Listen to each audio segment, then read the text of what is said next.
नमस्कार, वंदे मातरम। मैं हूं श्यामगिरी। आप देख रहे हैं हमारा चैनल मुद्दा भारत का। मुद्दा भारत का यानी मुद्दा आपका। मुद्दा है महाराष्ट्र की राजनीति का। मुद्दा है लोकसभा चुनाव की खबरों का। जहाँ लोकसभा चुनाव की बात करूं तो महाराष्ट्र में जो राजनीति देख रहे हैं आप, उसमें हर कौन किसके खिलाफ खड़ा है कुछ पता नहीं चल रहा है। सारे वोटर्स कंफ्यूज है, लोग कंफ्यूज है। जहाँ जहाँ शिवसेना है वहाँ पर दूसरी शिवसेना है, जहाँ एनसीपी है वहाँ दूसरी एनसीपी है, बीजेपी के सामने कांग्रेस है। तो लोग कंफ्यूज है आखिर में वोट किसके लिए। यानी शिवसेना विरुद्ध शिवसेना जो गणित है, ऐसे 12 जगहों पर ऐसे खेल है जहाँ पर शिवसेना और शिवसेना आमने सामने है।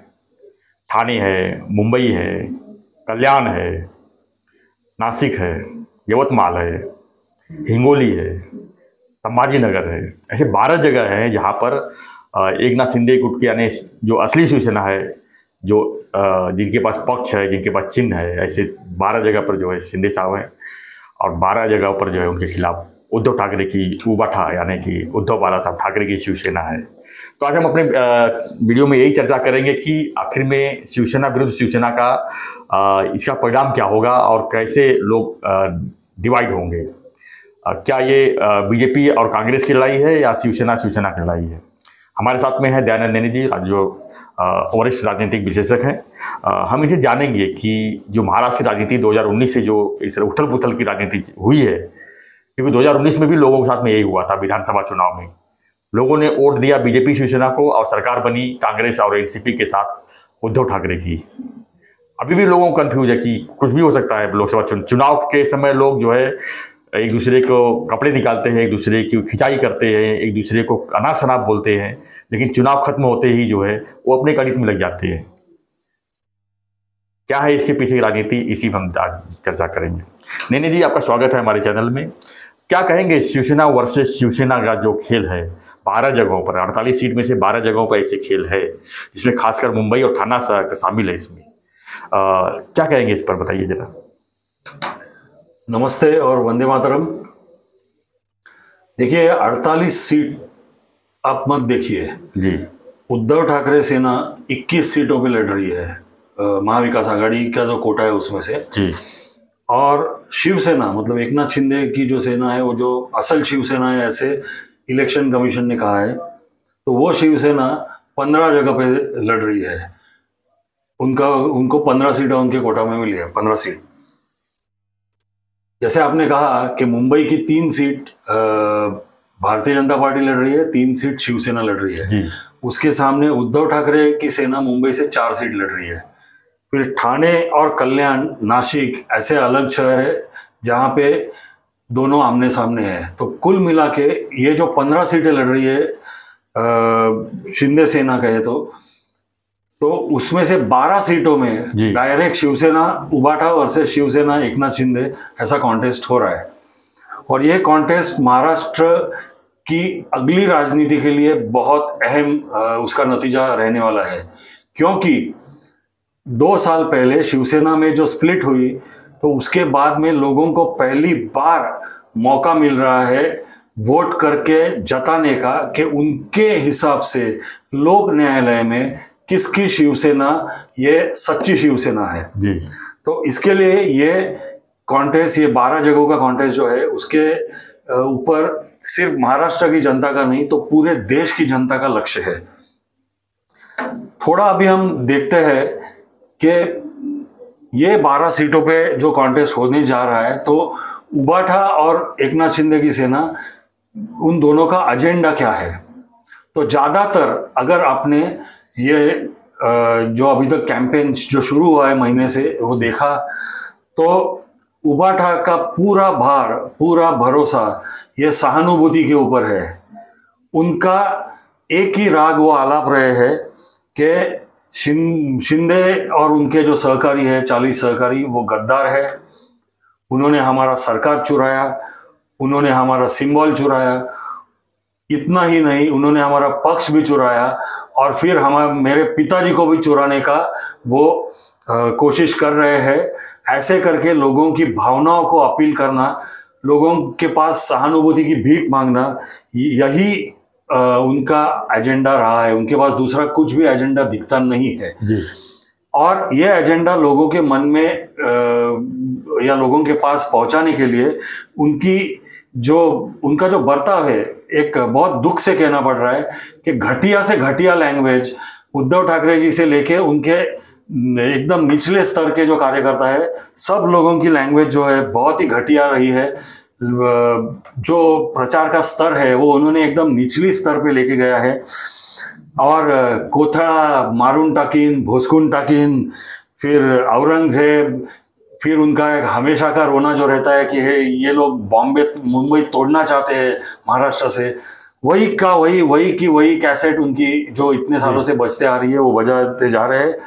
पर इसमें थोड़ा एडिशन जो किया है, मैं जो बोल रहा हूँ कि इन्होंने राजनीति का स्तर बहुत नीचे करके लेके गए हैं, वो कि देवेंद्र फडणवीस जी और उनके साथ साथ देश के पंतप्रधान नरेंद्र मोदी जी, उनके ऊपर भी वो अनब शनब गालियां बकना चालू किए हैं और गाली गलौच और सहानुभूति, ये तीन ही चीज इनके पास है, तीनों का एजेंडा बनाया इन्होंने और ये तीनों का उन्होंने एजेंडा बनाया जी।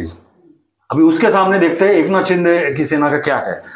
तो सबसे पहले एकनाथ शिंदे ने जब फारकत ले ली उद्धव ठाकरे साहब के साथ में और उनका गुट अलग हो गया उद्धव ठाकरे के साथ उनका छोड़ के, तो सबसे अहम बात उन्होंने उस वक्त क्या की कि 2019 में महाराष्ट्र की जनता ने जो जनादेश दिया था जी जी कि भारतीय जनता पार्टी और शिवसेना एकत्रित होके सरकार बनावे, महायुति की सरकार महाराष्ट्र में आए, जिसका गद्दारी एक्चुअली उद्धव ठाकरे ने की थी कांग्रेस और एनसीपी के साथ में जाके, तो वो जो गलती थी वो सुधारी उन्होंने और महाराष्ट्र में फिर से जनादेश जो था महायुति की सरकार वो वापस लेके आए।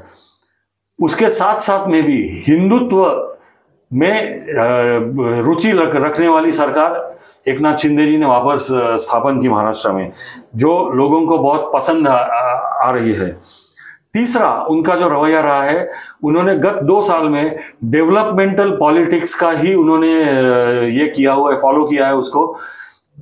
जो बड़े बड़े प्रकल्प जनहित में जो पहले की बीजेपी सरकार ने चालू किए थे, जो उद्धव ठाकरे जी ने स्थगित करके रखे थे, वो सारे प्रकल्प उन्होंने चालू किए।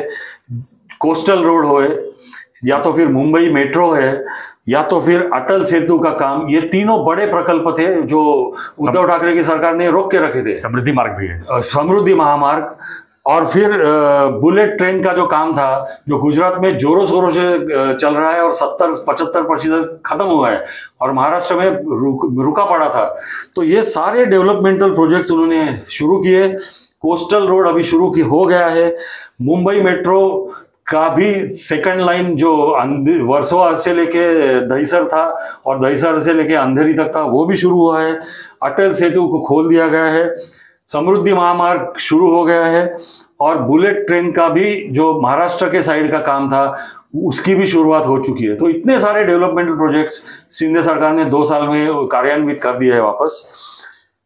दूसरी अहम चीज जो लोगों के रुचि है, लोगों की है, उसमें उन्होंने दहशतगर्दी जो थी महाराष्ट्र में जी, पुलिस की दहशतगर्दी, गुंडाओं की दहशतगर्दी, राजकीय कार्यकर्ताओं की दहशतगर्दी, वो बंद कर दी है उन्होंने। उदाहरणार्थ सोशल मीडिया के जो एक्टिविस्ट थे, वो सोशल मीडिया पे सरकार के खिलाफ कुछ गलत लिखे, पुलिस उनको आके अरेस्ट करती थी, या तो शिवसेना के उस वक्त की शिवसेना के गुंडे लोग आके उनको मारपीट करते थे, वो बंद हो चुका है। दूसरी बात, जो शाम को औरतें घूमने जाती थी वगैरह, तो उनके ऊपर पुलिस ने नई ऐप चालू करके उनकी सुरक्षा के लिए एक नया ऐप शुरू किया है। तो आजकल लड़की, और वो ऐप में ऐसा है सुविधा है कि अगर किसी लड़की को कुछ प्रॉब्लम आए तो वो ऐप या वो फोन नंबर पे उन्होंने फोन घुमाया तो 5 मिनट में लोकल पुलिस स्टेशन से वो गाड़ी पहुंच जाती है। तो ये भी जो शुरुआत है वो लोगों को बहुत पसंद आ रही है। तो ऐसे सारे अच्छे काम इन्होंने शुरू किए हुए हैं। तीसरा जो मुद्दा है यहाँ पे मैं आपको अवश्य बताना चाहता हूँ, और आखिरी मुद्दा है इस टॉपिक में, कि ये लोग जो बार बार कहते हैं शिंदे गुट, उद्धव ठाकरे गुट के लोग और उद्धव ठाकरे खुद और उनके नेतागण के केडर हमारे पास है, सिर्फ नेता लोग शिंदे के पास गए हैं। इसके बारे में असल में क्या है वो चुनाव में मालूम पड़ेगा, पर मैं इस बात से बिल्कुल सहमत नहीं हूं, क्योंकि जो भी नेतागण छोड़ के गए हैं जी, और अगर देखा जाएगा तो 90% नेता शिवसेना के उद्धव ठाकरे जी को छोड़ के शिंदे जी के पास साथ में बाहर निकल गए हैं। तो वो सारे लोग जो थे, वो सारे नेता थे, वो लोगों में से ही तो चुन के आए थे, लोगों ने ही चुन के दिया था। अभी जो 13 खासदार एकनाथ शिंदे के साथ आ गए हैं, एक एक खासदार का मतदार संघ 20-20 लाख का होता है। तो 20 लाख लोग जब एक आदमी को चुन के देते हैं, तो कैसे उद्धव ठाकरे कह सकते हैं कि केडर हमारे पास है या तो नेता सिर्फ छोड़ के गए? तो ये बिल्कुल गलत बात है, और ये गलत बात साबित भी हो जाएगी आने वाले चुनाव में। और जैसे मोदी जी ने कहा है कि महाराष्ट्र 2 साल में जब से युति शासन आया है, तो महाराष्ट्र के लोग खुले क्या बोलते हैं, ओपन एयर में खुले इससे सांस ले रहे हैं। उनके ऊपर से जो दहशत थी मन के ऊपर, वो खत्म हो गई है, और डेवलपमेंट की राजनीति महाराष्ट्र में बहुत जोर से चल रही है। सिर्फ सत्ता के लिए महायुति काम नहीं कर रही, और उसका सबसे बड़ा एग्जाम्पल सरकार की शुरुआत में देवेंद्र जी ने दे दिया। जब वो मुख्यमंत्री बनने वाले थे, ऐसे सबको लग रहा था, तो उन्होंने महाराष्ट्र के हित ध्यान रखते हुए एकनाथ शिंदे जी को मुख्यमंत्री किया, और वो खुद उनके पहले मुख्यमंत्री होते हुए भी उनके अंडर डेप्यूटी सीएम बन के दोनों मिलके महाराष्ट्र के हित के लिए काम कर रहे हैं। धन्यवाद देने जी। तो आपने सुना, मैंने सबका स्टडी, और उन्हें काफ़ी बारीकी से उसका अध्ययन किया और बताया कि शिवसेना वर्सेस शिवसेना का आखिर में जो लड़ाई है ये किस बेसिक पे हो रही है, और दोनों का एजेंडा क्या है। तो एजेंडा तो आपने समझ गए कि दोनों का एजेंडा क्या है। तो अब आपको डिसाइड करना है कि वोट किसको देना है, और कुछ कन्फ्यूजन हो तो वो भी कमेंट बॉक्स पे लिखिए, क्योंकि हमारे सारे व्यूवर्स जो है मराठवाड़ा से है, विदर्भ से है, कोंकण से है, सभी जगह से, और सभी जगह जो है शिवसेना वर्सेस शिवसेना की लड़ाई है ही। तो आपको क्या लगता है इस लड़ाई के बारे में, हमें कमेंट बॉक्स जरूर लिखिए, और बने रहिए ऐसी खबरों के लिए, ऐसे विश्लेषण के लिए देखते रहिए चैनल मुद्दा भारत का। चैनल को लाइक, शेयर और सब्सक्राइब जरूर करें। धन्यवाद, धन्यवाद सर, धन्यवाद, जय हिंद।